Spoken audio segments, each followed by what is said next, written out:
আপনার বাপ মরে গেছে, আপনার বাপ রক্তকে পানি করে মানুষ করেছে আপনাকে, আপনার মা দুধ পান করিয়েছে, পেটে ধারণ করেছে, ওই মায়ের আপনি কিয়ামতের দিন 5 পয়সার উপকার করতে পারবেন না, কিন্তু কিয়ামতের আগে কবর কবর কবর ওইখানে আপনি উপকার করতে পারবেন। আপনার মা বাপের জন্য মাঝে মধ্যে আপনি দোয়া করবেন। কি করবেন? এরা বলে না কথা, কি করবেন? দোয়া করবেন। বলি সাহেব দোয়া কাকে বলে বুঝি না।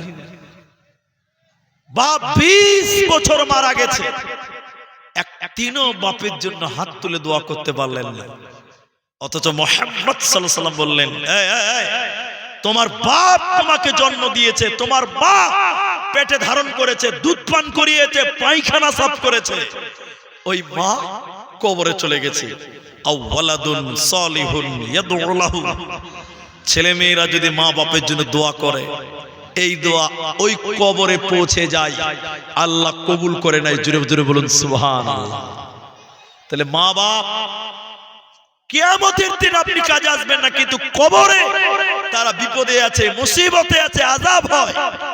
মাঝে মধ্যে মা বাপের জন্য দোয়া করব, বলুন ইনশাআল্লাহ, বলুন ইনশাআল্লাহ। মা বাপের জন্য যদি দোয়া করেন, আল্লাহ আপনার মা বাপ কবরে আল্লাহ তাকে ভালো রাখবে। এই জন্য জীবনে কি করলেন মা বাপের জন্য? কিচ্ছু করতে পারেন, মাঝে মধ্যে মায়ের কবরের কাছে যাবেন, বাপের কবরের কাছে যাবেন।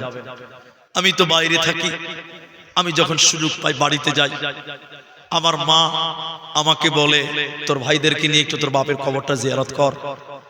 আমার বাপ মূর্খ মানুষ ছিলেন, মূর্খ মূর্খ, কিন্তু কষ্ট করে আব্দুর রহমান তৈরি করেছে।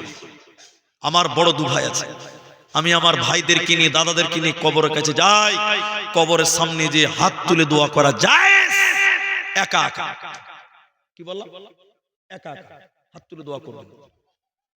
বাপকে মাটি দিয়ে দিলেন আর ভাবলেন শেষ, আর কোনো কাজ নাই। হে মুসলমান, তুমি যদি তোমার বাপের কবরের সামনে যে দোয়া করো, এখানে বাড়িতে বসে বসে দোয়া করো, তুমি মরলে তোমার ছেলে মেয়েরাও দোয়া করবে। আর তুমি যদি মুচ্ছুন্ন হও, বাপের জন্য কোনোদিন দোয়া না করো, তোমার ছেলেরাও তোমার জন্য দোয়া করবে। জোরে বলেন। তাহলে একটা ছোট্ট করে বলি, আপনাদের কি কষ্ট হচ্ছে? এক লোক টাইলস মার্বেল করে বাড়ি বানিয়েছে, তোর বাপটা বুড়া হয়ে গেছে, তো ছেলেকে নিয়ে লোকটা খেতে বসছে টেবিলে, আর বাপটাও পাঞ্জরে এসে বসছে। তো ছেলেটা বলছে,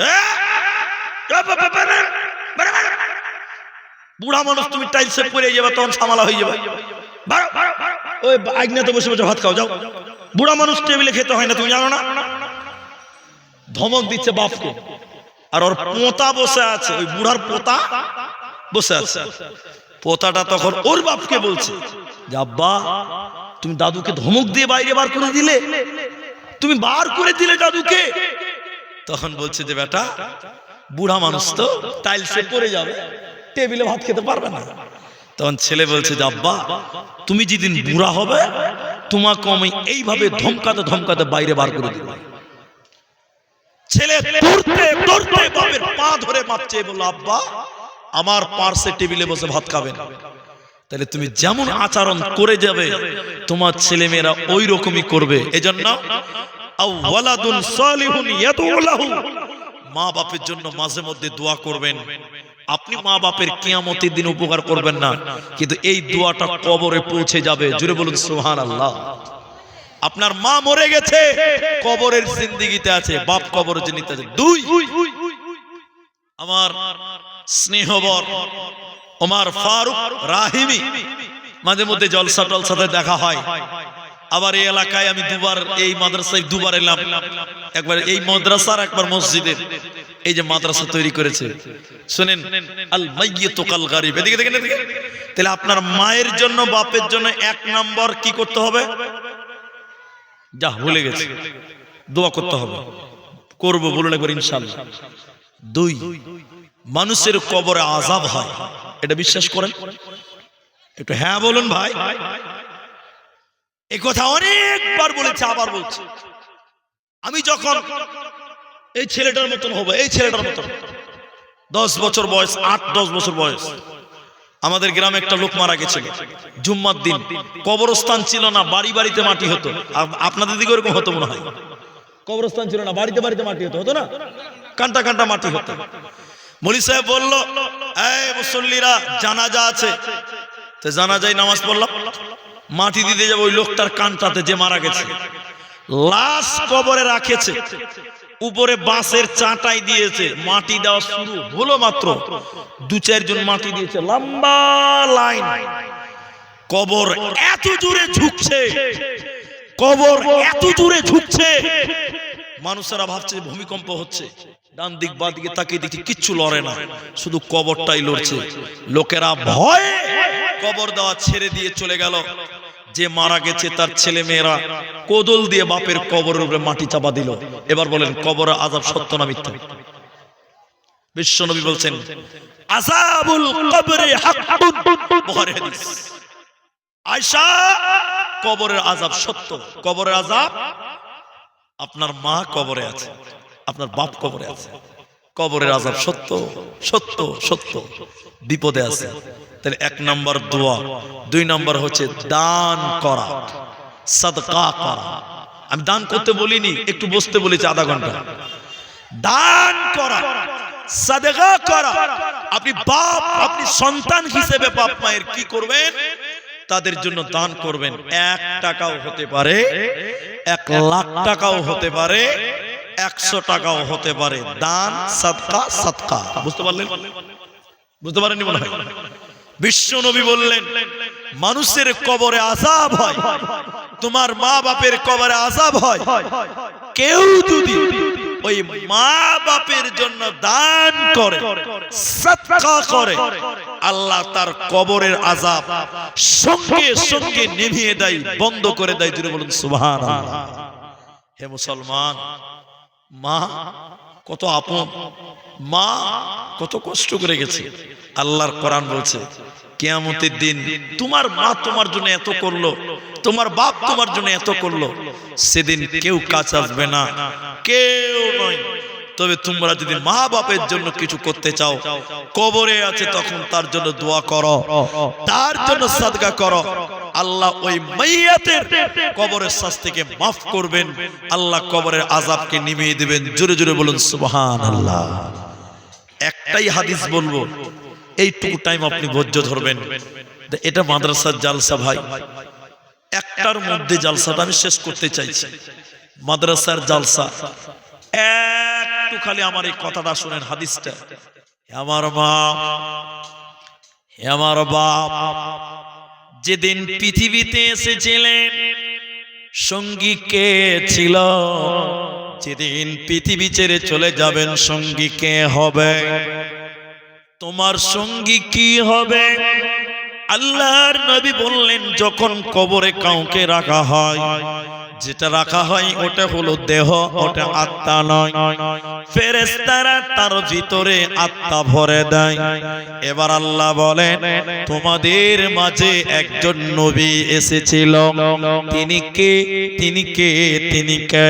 তখন লোকটা বলেন, তিনি আল্লাহর নবী। এবার আল্লাহর ফেরেশতা বলেন, তুমি কি করে বললে বলো, তুমি কি করে জানলে বলো? তখন ফেরেশতারা বলে, লোকটা বলে, আমি আল্লাহর কোরআন ঘেটেছি, জেনেছি, বিশ্বাস করেছি, মেনেছি। আল্লাহ আসমান থেকে বলে, আমার বান্দা যা বলেছে ঠিক বলেছে, আমার বান্দা যা বলেছে সত্য বলেছে।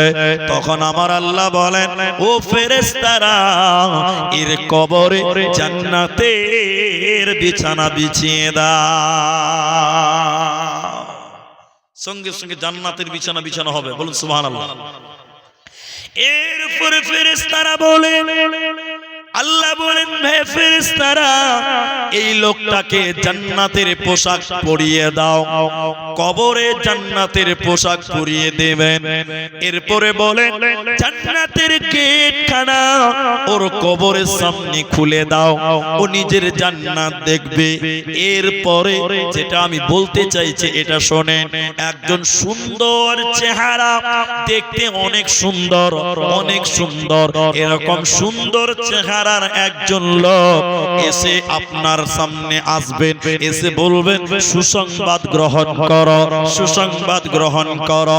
ওই যে কবরে মাইয়াত রয়েছে, ও বলবে তুমি কে, তুমি কে, তুমি কে, এত সুন্দর তোমার চেহারা, তুমি সুসংবাদ দিচ্ছ, তুমি কে? তখন সে বলবে আমি তোমার দুনিয়ার নেক আমাল, দুনিয়াতে নামাজ পড়েছ, আমি হলাম তোমার নামাজ, দুনিয়াতে রোজা করেছ, আমি তোমার রোজা, দুনিয়াতে দান করেছ, আমি তোমার দান। অতএব এই আমাল, এই নেক আমল কবরে সঙ্গী হবে, কিয়ামতের দিন সঙ্গী হবে, যেদিন সবাই পালিয়ে যাবে, মা পালিয়ে যাবে, ভাই পালিয়ে যাবে, সেদিন ঈমান আর আমাল এই দুটি আপনার সঙ্গী হবে। এই জন্য দুনিয়াতে আমালের অ্যাটাজি রেডি করে নাও। চলো মুসাফির বদলো কটরি, दूर का मंजिल जाना है, चलो मुसाफिर बदलो कटरी, दूर का मंजिल जाना है। घटमट घटमट सिटी बजाकर ट्रेन चलती है, चलो मुसाफिर बदलो कटरी, दूर का मंजिल जाना है। অতএব আপনাকে ওই কিয়ামতের দিন বাঁচতে গেলে এই দুনিয়াতে আমালের অ্যাটাজিকে রেডি করে না। তাহলে একবার খালি মুখ দিয়ে বলেন, শেষ কথা এভাবে বলছি, তাহলে কিয়ামতের দিন আপনার আমার কেউ কোনো কাজে আসবে না। সেদিন আসবে একজন, তিনি নবী মুহাম্মদুর রাসূলুল্লাহ। আর একটা সঙ্গী হবে, তিনি হলেন আমাল, আমল, দুনিয়ার আমল। ভাইয়া এর জন্য আমি দুটি কথা বলেছি, আপনাদের মনে রাখতে হবে। মা বাপের জন্য দোয়া, মা বাপের জন্য দান করবেন। আমি আজকে এই মাদ্রাসা হিফজুল কোরআন মাদ্রাসা আমি দোয়া করে দিয়ে চলে যাব আপনার মায়ের জন্য। ও ভাইয়া বসেন, আপনি দান করিয়েন না, বসেন, আপনি দান করতে হবে না, বসেন। দানের কথা শুনলে অনেক লোক পালিয়ে যায়। আপনি যদি দান না করেন, আমি কি আপনার গলা টিপে নিতে পারবো ভাই? পারবো না। এই যে দেখেন, না বলাতে এক ভাই 200 টাকা দিয়েছে। আমি আজকের বৈঠকে 5000 চাবো না, 3000 চাবো না, 10,000 চাবো না। আমার কাছে আপনার মায়ের জন্য দোয়া নেবেন, আপনার বাপের জন্য দোয়া নেবেন, বাস। নিজের জন্য, মায়ের জন্য, বাপের জন্য 1000 টাকা দান করবেন, 1000 টাকা দান করবেন। এরকম কেউ আছেন ভাই? একটা লোক আপনার মায়ের জন্য দোয়া করবেন, এটা দায়িত্ব আপনার। আর আপনার মা বাপের জন্য দান করবেন। একটা লোক কেউ পারবেন না যে আমার মায়ের বাপের জন্য আমি 1000 টাকা দান করব? 1000 টাকা। ভাই আব্দুর রহমান একটু দোয়া করে দেন, আমার মা মারা গেছে, বাপ মারা গেছে, আমি তার জন্য দোয়া করব। অনলি 1000 রুপি, 1000 টাকা, 1000 টাকা। নিজের মায়ের জন্য চেলাম, নিজের বাপের জন্য। মা বাপের মায়ের দুধের ঋণ শরীরের চামড়া কেটে দিলেও শোধ করতে পারবেন না। মাংস কেটে যদি শরীরের মাংস কেটে খাবার বানান, মায়ের ঋণ শোধ করতে পারবেন না। 1000 টাকা চাইলাম, এই মাঠে কি একটা কেউ নাই গো যে বলি সাহেব আমি আমার মাকে দিলাম। এই রাত্রিতে 12:30 পার হয়ে গেছে, আমার মায়ের জন্য একটু দোয়া করবেন। আল্লাহ যেন আমার মাকে মাফ করেন, আমার মায়ের কবর শাস্তিকে মাফ করেন। 1000 টাকা দেবেন। আল্লাহ, কি নাম বাবজি? নাজির হোসেন। নাজির হোসেন 2 ব্যাগ সিমেন্ট দিবে। এর আগে টাকাও দান করেছেন। আল্লাহ আল্লাহ গো, বাপ মা দাদু দাদি সবাই আশা করি কবরে চলে গেছে। আল্লাহ গো, রব্বে কারীম সবাই তোমার কাছে জমা। আল্লাহ তুমি সবাইকে মাফ করো, বলুন আমিন। আল্লাহ আমার বাপজির মনের আশা পূর্ণ করো, বলুন আমিন। 2 বস্তা সিমেন্ট তিনি দিবেন।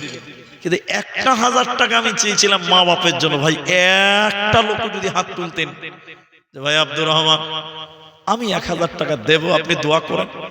বিশ্বাস করেন মা বাপ কবরে বাসী হয়ে গেছে, আপনাকেও কবরে যেতে হবে। সেই মা কত কষ্ট করে আপনাকে লালন পালন করে গেছে। ওমর ফারুক আমার স্নেহবর ভাইয়ের বড় আব্বু, আমরা জ্যাঠা বলি, 1500 টাকা কিন্তু। আল্লাহু আকবার। আল্লাহ গো তার নেক উদ্দেশ্যকে পূর্ণ করো, বলুন আমিন। আল্লাহ কামাই রুজিতে তুমি বরকত দাও, বলুন আমিন।